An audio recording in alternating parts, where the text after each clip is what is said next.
Hello বন্ধুরা, কেমন আছো তোমরা সবাই? আশা করি খুব ভালো আছো আর আমরাও অনেক ভালো আছি। তো আজকে আমি আবারও ভয়েস দিতে চলে এসেছি বৌদির ভিডিওতে।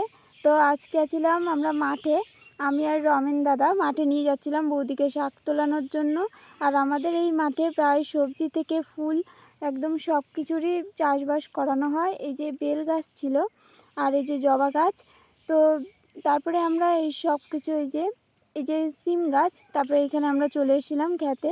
তো এটা লোকের ক্ষেত ছিল, আমরা চুরি করে করে শাক তুলছিলাম। তো এই যে বেতো শাক, এইগুলো তোমাদের ওখানে কে কী বলো এই শাককে অবশ্যই কমেন্টে বলবে। তারপরে আসার সময় আমি বাবার কাছ থেকে এই মেশিন নিয়ে আসছিলাম, যেহেতু আমাদের ক্ষেত আছে, আমাদের ফসল হয়, তার জন্য বাবা এখানে সার দিচ্ছিল আর স্প্রে করছিল। তো এখন আমরা বাড়ি যাচ্ছি।